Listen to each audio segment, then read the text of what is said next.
Today I'm going to swap out this chrome trip lever to a brass tank lever so that it all matches with my plumbing better. Everything is satin brass, so the chrome's gotta go. To get started, I'm going to put this towel down to protect my countertop. I will be installing the Grohe Essence left-hand trip lever in Brushed Cool Sunrise. To get started, let's take off the tank top. Don't set this on the toilet seat, you'll scratch the seat. Put it somewhere safe and out of the way. Now that the tank lid is off, I'm just testing to see the slack in this line and get an overall feel for this original trip lever. You only need two basic tools for this, an adjustable wrench and an Allen wrench.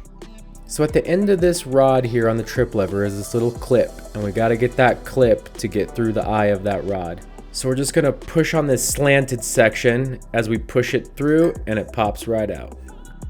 So now let's head over to the plastic nut for this trip lever. You may need the adjustable wrench to break this loose. It's also important to note that this turns right to loosen instead of left. So now we can finish taking this nut off of here, and it'll just slide on through the hole as we bend it around this opening. So now let's lay these side by side and see how they compare in shape and size and everything, and make sure it'll be a good fit. These are both very similar, so there shouldn't be any issues. So now I just need to take apart this so that I can feed it through the hole. I'm so used to going counterclockwise to loosen, but as I said earlier, you need to go clockwise to loosen instead.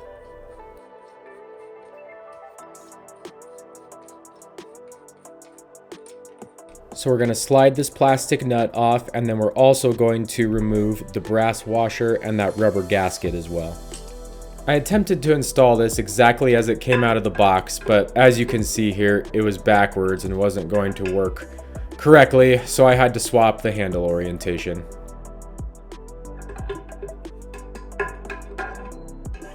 All we need to do is locate this set screw and loosen it.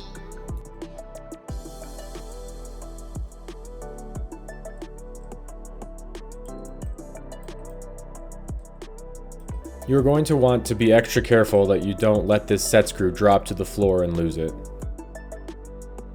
Next, we just need to pull this handle off, rotate it to the other side, as you can see here, slide it back on into place, flip it like so, and then we'll just put that set screw right back in that spot.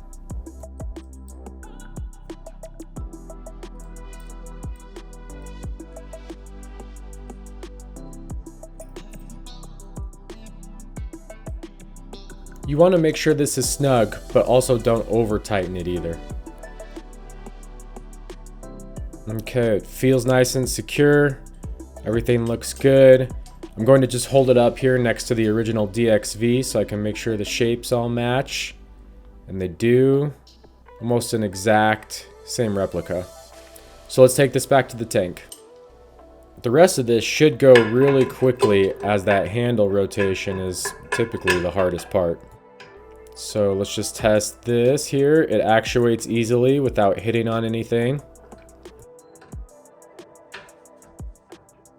Okay, this seems great, so I'm going to start assembling everything into place.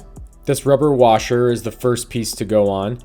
Then it's going to be the metal washer, and then followed by the brass nut. Make sure you get this rubber washer over the threads and snug against the tank.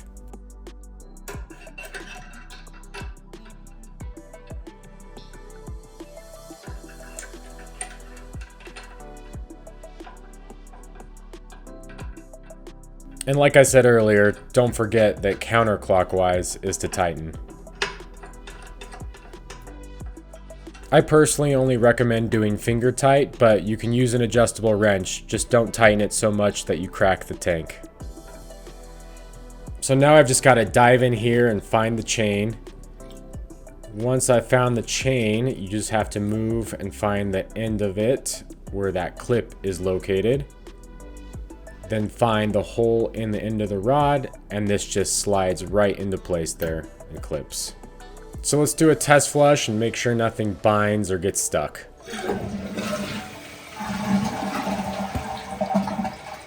Alright, so that was great. It was a very smooth operation with no issues. As you can see here, the chain has just a little bit of play, not too much, not too little, exactly how we want it. The handle is parallel to the floor, nice and flat, no sagging, and just all around a better look. So I think we're all done. Let's put our tank lid back on the tank and we're good to go. So now you can see with the rest of the brass fixtures, this goes much better and completes the look. I hope this video helped you, and change out that chrome trip lever as soon as possible. Thanks for watching.